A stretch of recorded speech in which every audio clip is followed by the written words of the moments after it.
हरे कृष्ण, हर हर महादेव। आप सभी का दिन शुभ हो। आज दिनांक है 9 मार्च और दिन है रविवार।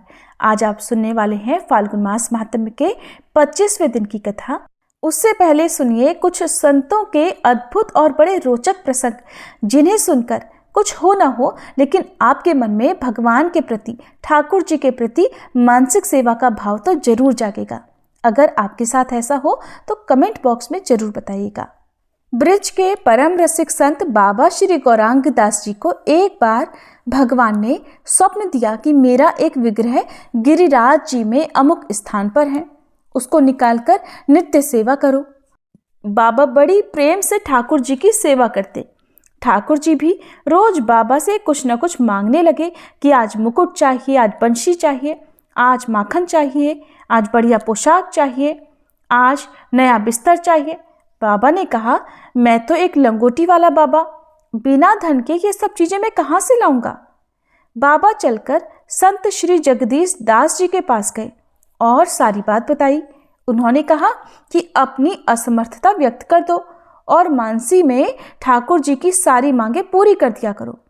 अब बाबा नित्य मानसी सेवा करने लगे। एक दिन स्नान करके भजन करने बैठे और जब उठे तो शिष्यों ने देखा कि उनकी कमर और लंगोट पर शक्कर की चाशनी लगी हुई थी। शिष्यों ने पूछा, बाबा ये चाशनी कैसे लग गई? आप तो स्नान करके भजन करने बैठे थे। बाबा ने अपनी मानसिक सेवा को गुप्त रखना चाहा। कहने लगे, कुछ नहीं हुआ, कुछ नहीं हुआ। जब शिष्यों ने आग्रह करके पूछा तब बताया कि आज मानसी सेवा में मैंने सोचा कि शरीर से तो मैं बंगाली हूँ, रसगुल्ले अच्छे से बना लूंगा और श्री प्रियालाल जी को बड़े सुंदर रसीले मीठे मीठे रसगुल्ले बनाकर खिलाऊंगा। मोटे मोटे रसगुल्ले बनाकर मैंने श्री गुरु सखी के हाथ में दे दिए और उन्होंने श्री राधा कृष्ण को दे दिए।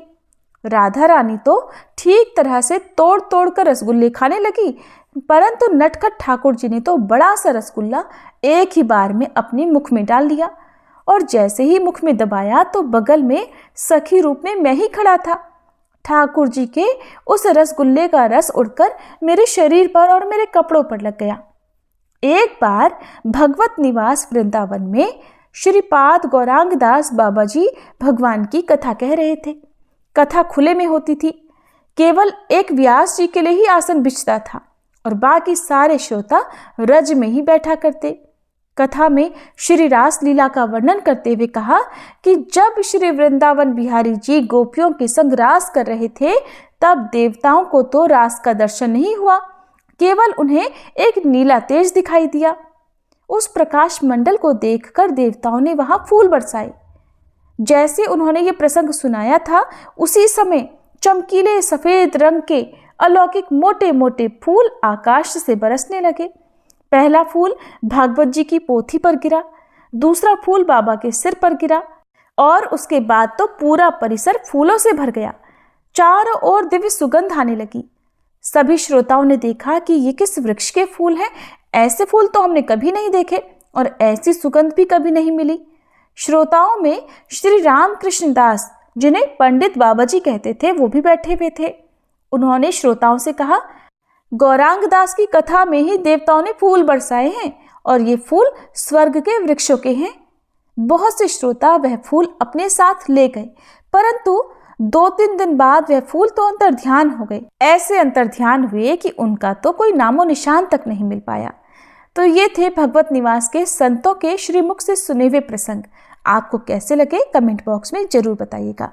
अब सुनिए फाल्गुन मास महात्म्य की आज की कथा। श्री मार्कंडेय जी कहते हैं, हे राजन, महेश्वरपुर में बहुत सारे तीर्थ हैं। वहां से रौद्र वारुण तीर्थ तक जो एक कोस की भूमि है, उसके भीतर का स्थान शिव क्षेत्र कहा गया है। जो वहां मृत्यु को प्राप्त होता है वह शिवलोक में आनंद का भागीदार हो जाता है। वहां पितरों को तिल और जल की अंजलि देने से माता और पिता दोनों कुलों के पितर महाप्रलय काल तक तृप्त रहते हैं। प्राचीन काल में श्री ब्रह्मा जी के द्वारा वहां असंख्य उत्तम यज्ञ किए गए हैं। देवराज इंद्र ने भी वहां यज्ञानुष्ठान करके देवराज पद को प्राप्त किया है। कार्तवीर अर्जुन ने भी वहीं पूर्व काल में 100 यज्ञ किए थे। राजन, बहुत पहले की बात है, अयोध्यापुरी में सूर्यवंशी राजा वैवस्वत मनु, जो साक्षात भगवान सूर्य के ही पुत्र थे, चक्रवर्ती नरेश के पद पर प्रतिष्ठित थे।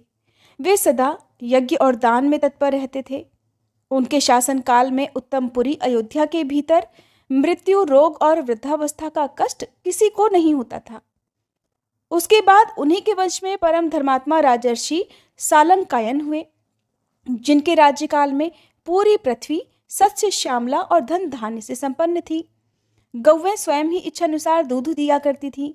एक समय अयोध्या के राज्य में 12 वर्षों तक वर्षा नहीं हुई।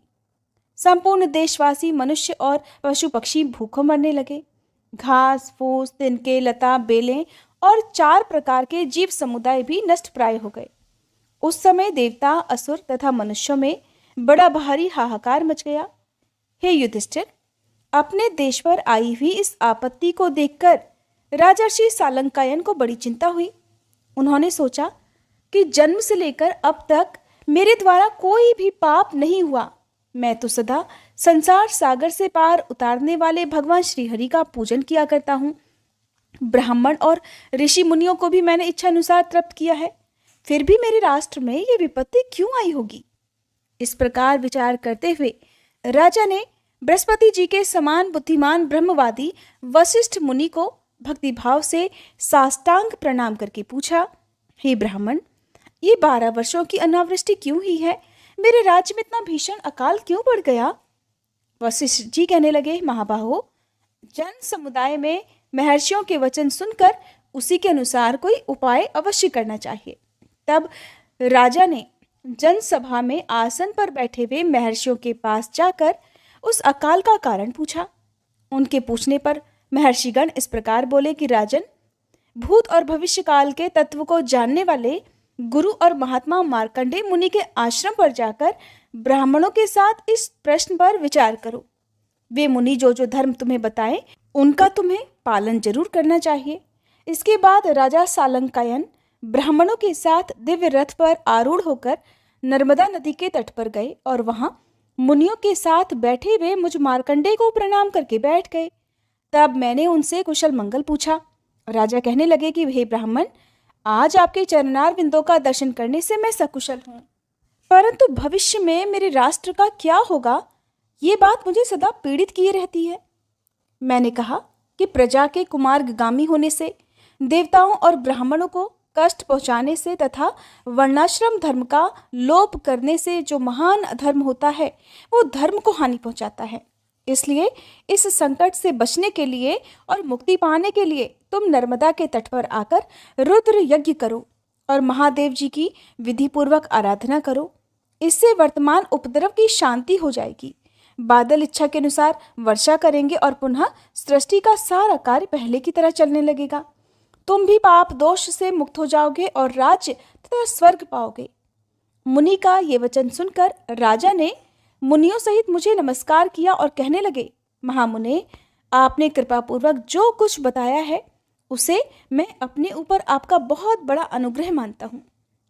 ये कहकर राजा ने अयोध्यापुरी को संदेश भेजकर अपनी रानियों और राजकुमारों को यज्ञ सामग्री के साथ वहीं बुलवा लिया। उनके बुलाने पर महाराज की 1008 रानियां, राजकुमार तथा घर का कामकाज करने वाले अन्य सभी लोग भी यज्ञ सामग्री सहित वहीं पर उपस्थित हो गए। तब राजा सालंकायन मुझे प्रणाम करके इस प्रकार बोले कि मुने आज्ञा दीजिए, कहाँ यज्ञ प्रारंभ किया जाए? मैंने कहा, वैदूर्य पर्वत के पश्चिम भाग में यज्ञ यूप और यज्ञ मंडप निर्माण कराओ तथा यज्ञ की अन्य सभी सामग्रियों को भी वहीं इकट्ठा कराओ। तब राजा ने यज्ञ के लिए वशिष्ठ जी, वामदेव जी आदि बहुत से ऋषियों का वर्ण किया। यज्ञ मंडप में सोने के बड़े बड़े खंभे लगाए गए, जिनसे वहां बड़ी शोभा हो रही थी। कुंड, वेदी और स्रुवा आदि सब स्वर्णमय थे। तरह तरह के भक्ष्य भोज्य पदार्थ और तरह तरह के रस तैयार किए गए थे। वेद पाठी ब्राह्मणों द्वारा देवताओं का आह्वान और पूजन किया गया। होम कुंड में अग्नि का आधान हुआ। धूम रहित अग्नि प्रज्वलित हो गई। वेद मंत्रों के उच्चारण से आकाश गूंज उठा। आहुतियां दी जाने लगी। इस प्रकार विधि पूर्वक यज्ञ पूरा होने पर जब सब लोग अवभृत स्नान के लिए नर्मदा नदी में गए, तब उसका जल सूखा हुआ दिखाई दिया। ये देखकर राजा को बड़ा आश्चर्य हुआ। उन्होंने मुनिवर दुर्वासा जी से पूछा कि मुनिवर, ये क्या हुआ? वर्षा भी कहीं नहीं हुई और नर्मदा का जो पुराना जल था वो भी सूख गया। इसका क्या कारण है? राजा का प्रश्न सुनकर दुर्वासा मुनि बोले, राजन, जल तो सभी लोगों को अभीष्ट है। तप, होम और वेद मंत्र ब्राह्मणों के अधीन है और यज्ञ रक्षा तथा दक्षिणा यजमान के अधीन, इसलिए सब कुछ विधिवत संपन्न हुआ है। नर्मदा जल रहित हो गई और बादलों ने भी अभी तक पानी नहीं बरसाया। इससे हताश होने की आवश्यकता नहीं है राजन। जो चली गई है उस नर्मदा नदी के आने का इंतजार देखो।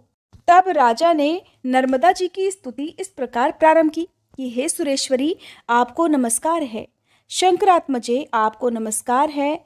इडा, पिंगला, उमा, गंगा, सरस्वती, वेद माता, गायत्री, सावित्री, सरस्वती, ब्राह्मी, वैष्णवी और गौरी, सब कुछ आप ही हो। आप ही परम यशस्विनी लोक माता लक्ष्मी हो। पृथ्वी पर जितने भी तीर्थ बताए गए हैं वे सब आपसे ही व्याप्त हैं। समस्त चराचर जगत आपके जल से व्याप्त है। जगत में कोई ऐसा स्थान नहीं दिखाई देता जो आपके जल से आवृत ना हो। आपके जल में स्नान करने मात्र से तृप्त होकर सब जीव परम गति को प्राप्त होते हैं।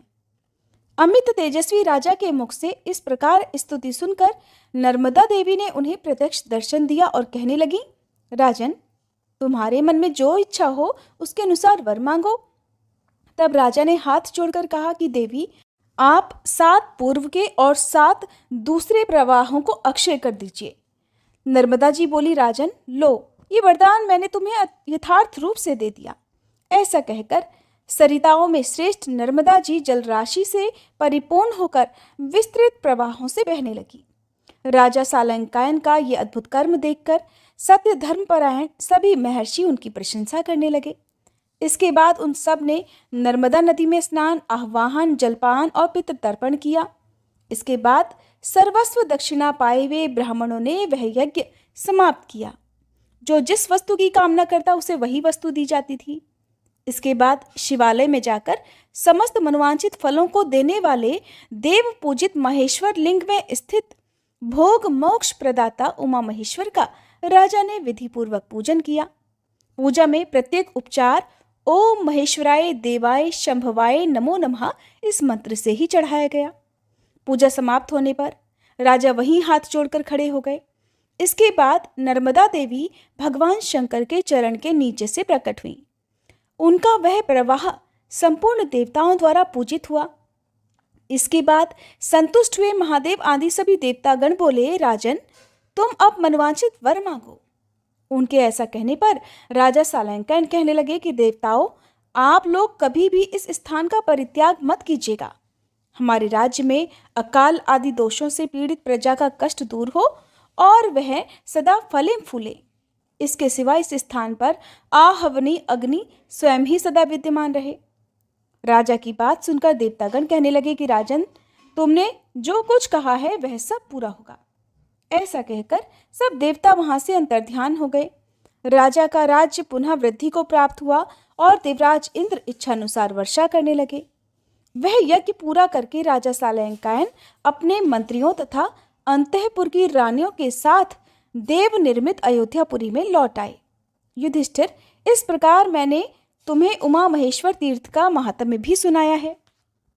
अब धर्मराज युधिष्ठिर को श्वेत किंशुक आदि तीर्थों की महिमा बताते हुए मार्कंडेय जी कहते हैं, हे युधिष्ठिर, अमरेश्वर के पूर्व भाग में स्थित श्वेत किंशुक नामक पाप नाशन तीर्थ का महात्म्य भी सुनो, जिसमें स्नान करने वाले मनुष्य स्वर्गलोक को प्राप्त होते हैं। वहां उत्तम सिद्धि प्रदान करने वाला श्वेत किंशुक नामक लिंग है तथा स्वर्ग रूपी फल प्रदान करने वाले ताटकेश्वर महादेव भी वहीं विराजमान हैं।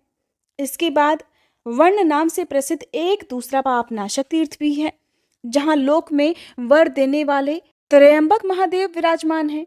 उस तीर्थ के महात्म्य से गंडेश को स्वर्गलोक की प्राप्ति हुई थी। वहां गंडकेश्वर और शुक्लेश्वर लिंग प्रसिद्ध हैं। नर्मदा और दंतीवनी का संगम सर्वत्र विख्यात है। वहीं पर सब सिद्धियों को देने वाला लिंगेश्वर लिंग भी है। बालकेश्वर और पूर्णकेश्वर लिंग भी वहीं है। नर्मदा के उत्तर तट पर उत्तम नर्मदापुर है। कपिशिला नाम से प्रसिद्ध एक तीर्थ है जो सब अनर्थों का निवारण करने वाला है। वहीं सिद्धेश्वर तथा नाडकेश्वर लिंग भी हैं। राजन, इसके बाद वैदुर्य पर्वत से पश्चिम दिशा की ओर जाएं, वहाँ शशभी और नर्मदा का संगम है जो सब पापों का नाश करने वाला है। वहीं भोग और मोक्ष प्रदान करने वाला शशभेश्वर लिंग है जो तीनों लोकों में विख्यात है। वह गर्दभी की योनि से मुक्ति दिलाने वाला है। यही मंडलेश्वर नामक तीर्थ और लिंग है जहाँ मांडलिक, नरेश, अजापाल और मनुस्थिति को प्राप्त हुए हैं। वहाँ यज्ञ करके मनुष्य फिर इस संसार में दोबारा जन्म नहीं लेता। वहाँ तिल और जल देने से तथा पिंडदान करने से जब तक सूर्य और चंद्रमा विद्यमान है तब तक पितरों को तृप्ति बनी रहती है। वहाँ जो दान दिया जाता है उसके पुण्य की कोई संख्या नहीं है। वहाँ से कांतारक तीर्थ में जाए जो सब तीर्थों में श्रेष्ठ और शुभ है। वहाँ स्नान करने वाले स्वर्ग में जाते हैं और मरने वाले मोक्ष प्राप्त करते हैं।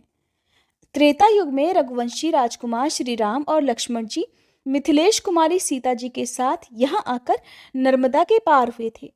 वे दोनों भगवान विष्णु के अवतार थे और पिता की आज्ञा का पालन करते हुए इसी मार्ग से वन में गए थे। उन्होंने इस श्रेष्ठ तीर्थ में स्नान करके भक्ति पूर्वक महादेव जी का पूजन किया था। जहाँ उनका स्नान हुआ वह स्थान राज तीर्थ के नाम से प्रसिद्ध है। वहाँ लक्ष्मणेश्वर तथा सीतेश्वर लिंग है जो देवताओं और दानवों द्वारा वंदित हैं। उस तीर्थ में शूलपाणी महेश्वर का पूजन करके मनुष्य गणपति पद को प्राप्त हो जाता है। राजन, वहां से पुण्य तीर्थ शिवालय को जाए। वहीं परम मनोहर महिष्मतीपुरी है जिसका दर्शन करके कोई भी नीचे नहीं गिरता। वहां अपनी ज्वालाओं से प्रज्वलित कालाग्नि रुद्र का निवास है। इसके बाद कोटि तीर्थ है जहां कोटीश्वर लिंग विराजमान है। उसकी पूजा से कोटि यज्ञों का फल प्राप्त होता है। वहां दिए हुए दान का पुण्य कोटि गुना बढ़ जाता है। इसके बाद दशाश्वमेध तीर्थ है जो भोग और मोक्ष देने वाला है। वहाँ तिल और जल से तर्पण करने पर पितरों को उत्तम गति प्राप्त होती है। वहाँ स्नान करने मात्र से मनुष्य तेजस्वी हो जाता है। इसके बाद वंध्या और नर्मदा का संगम है जो देवताओं और असुरों से भी नमस्कृत है। राजन, उस संगम में मुनकेश्वर लिंग है जिसका दर्शन केवल योगियों को होता है।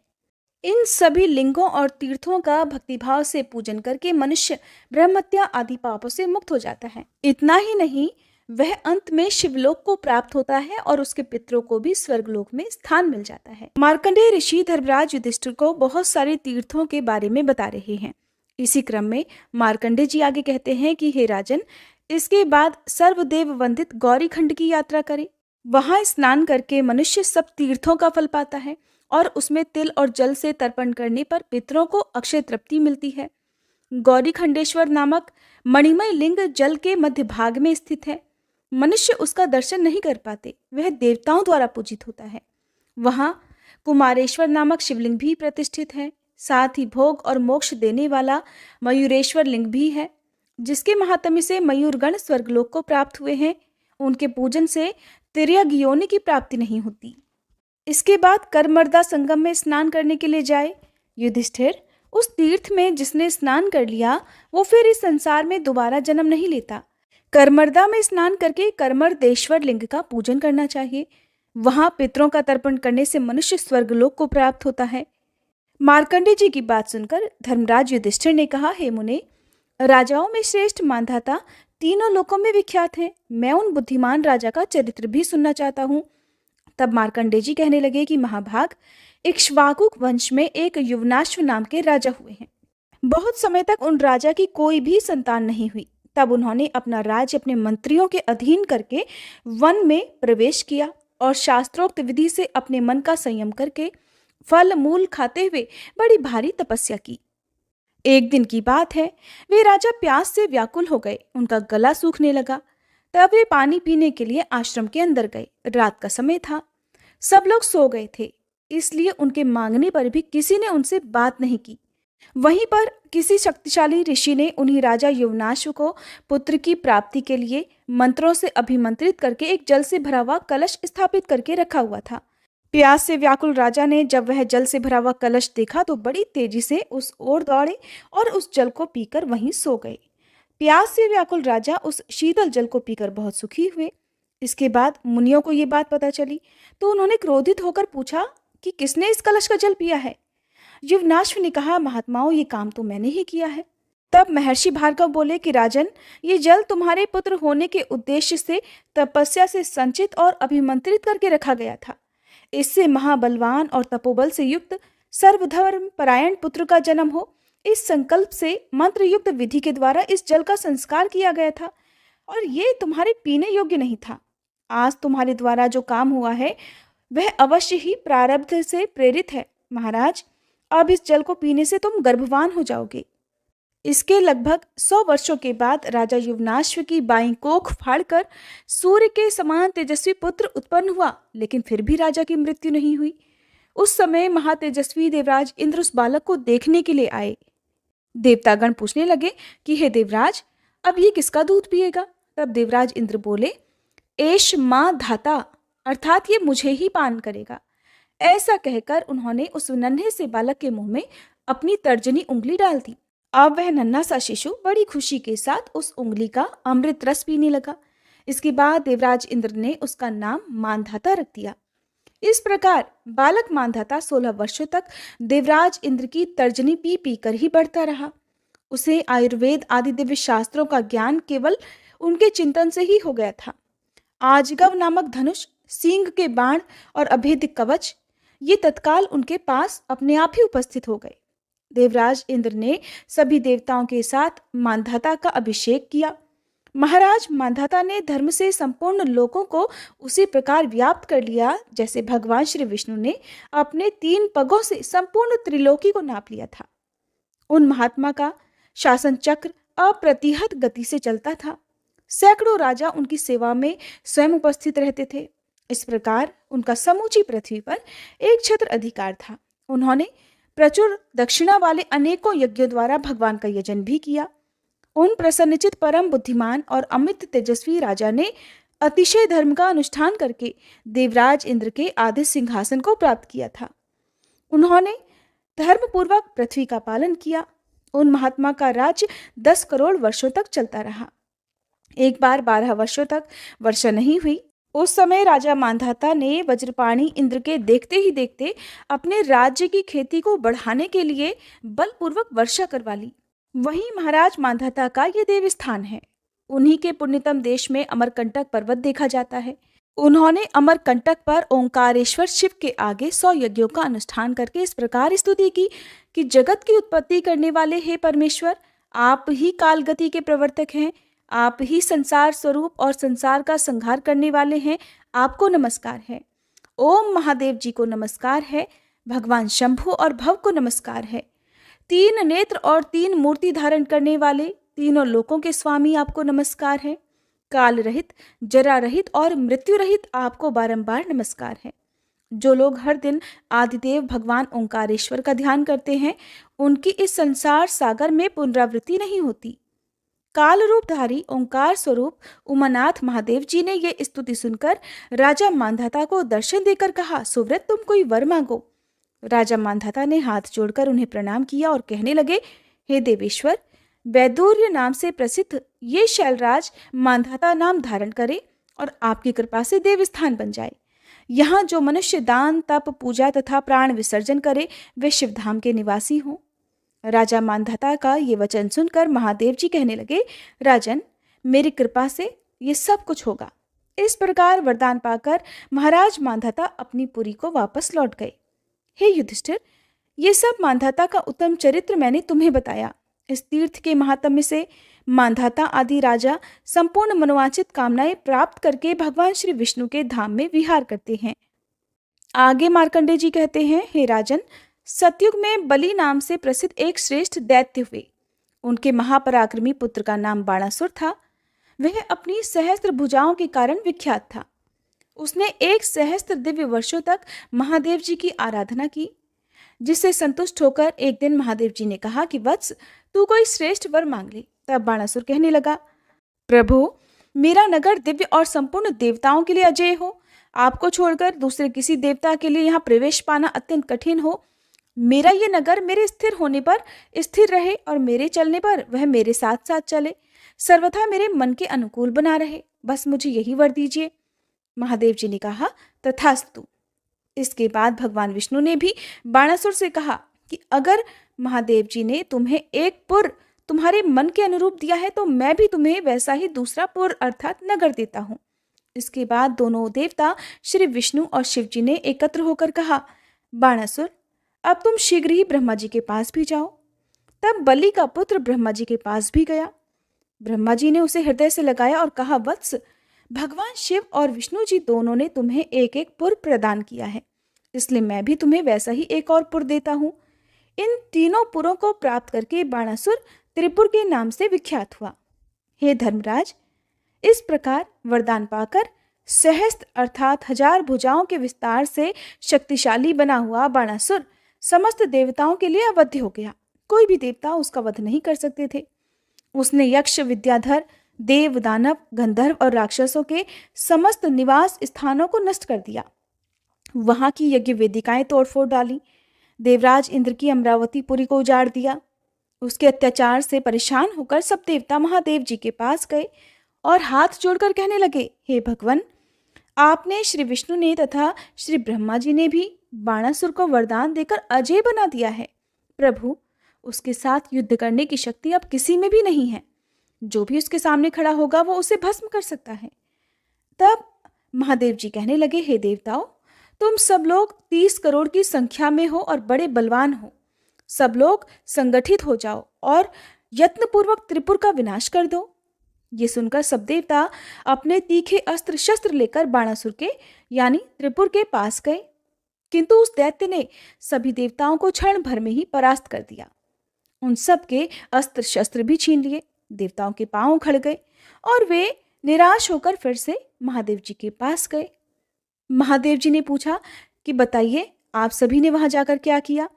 देवतागण कहने लगे कि भगवान, हम क्या कहें, हम तो उसका पराक्रम वर्णन करने में ही असमर्थ हैं। देवताओं की वह बात सुनकर भगवान शिव कहने लगे कि अच्छा, तो इस महादुष्ट त्रिपुर का संहार मैं अब स्वयं करूंगा। ऐसा कहकर वे कैलाश से चले और जहां त्रिपुरासुर था वहीं जा पहुंचे। उनके साथ देवी पार्वती जी भी थी। चंडेश्वर, नंदी, महाकाल, महेश्वर, वृष, भृंगरिटी, विघ्नेश अर्थात गणेश जी, स्कंद, महावीर, पुष्पदंत, घंटाकर्ण, महोदर, गोमुख, हस्तिकर्ण, स्थूलजंघ और वृकोदर, ये 15 पार्षद भी भगवान शिव के साथ गए। वे सब के सब महादेव जी के समान ही पराक्रमी थे। जहां महान क्षेत्र स्वरूप श्री शैल नाम का सिद्ध पर्वत है, वहीं ठहरकर महादेव जी ने देवी पार्वती से कहा, प्रिय, यही त्रिपुरासुर को मारना उचित होगा। ऐसा कहकर भगवान शंकर ने उस पर्वत को अपना प्रधान निवास स्थान बनाया और व्यापक विराट रूप धारण करके पिनाक नामक धनुष अपने हाथ में ले लिया। फिर एक पैर से पाताल को और दूसरे से ब्रह्मांड को दबाया तथा त्रिपुरासुर की ओर लक्ष्य बांधकर अघोर नामक बाण का प्रहार कर दिया। उस अस्त्र से दग्ध होकर त्रिपुर के 3 टुकड़े हो गए। उसे जर्जर करके भगवान शिव ने नर्मदा के जल में गिरा दिया। वहां गिरने पर वह 7 पातालों का भेदन करके रसातल को चला गया।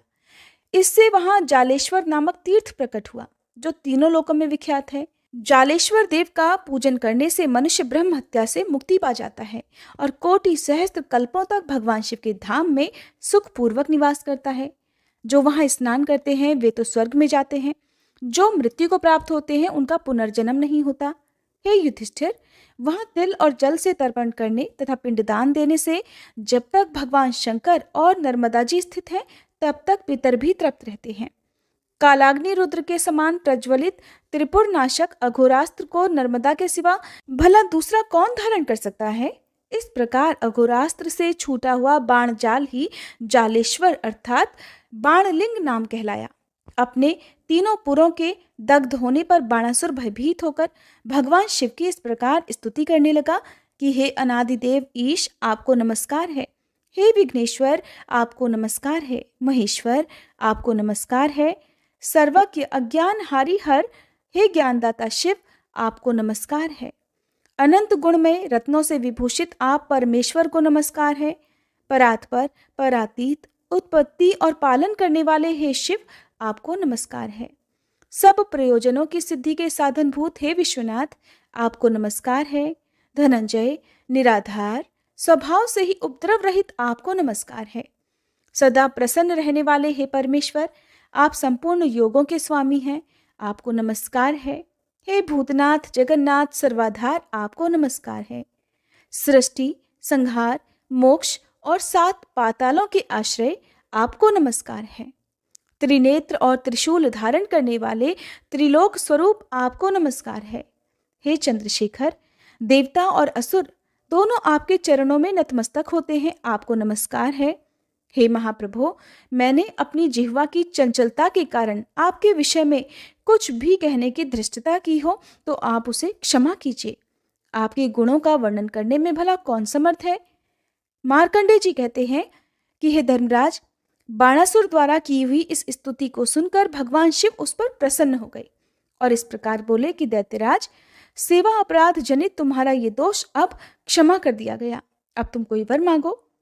बाणासुर बोला, हे देव, मैं अपने परिवार सहित इसी जन्म से आपके उस परम धाम को जाऊं जहां पुनर्जन्म का भय नहीं है। बाणासुर का ये वचन सुनकर महादेव जी ने कहा, तथास्तु दैत्यराज, तुम मेरी भक्ति के प्रसाद से मेरे समीप निवास करोगे। इसके बाद वह दिव्य विमान पर आरूढ़ होकर महादेव जी के प्रसाद से उन्हीं के लोक में चला गया। जय भोलेनाथ। आज के अध्याय में बस इतना ही। इसके आगे की कथा आप सभी आने वाले अध्याय में जरूर सुनिएगा।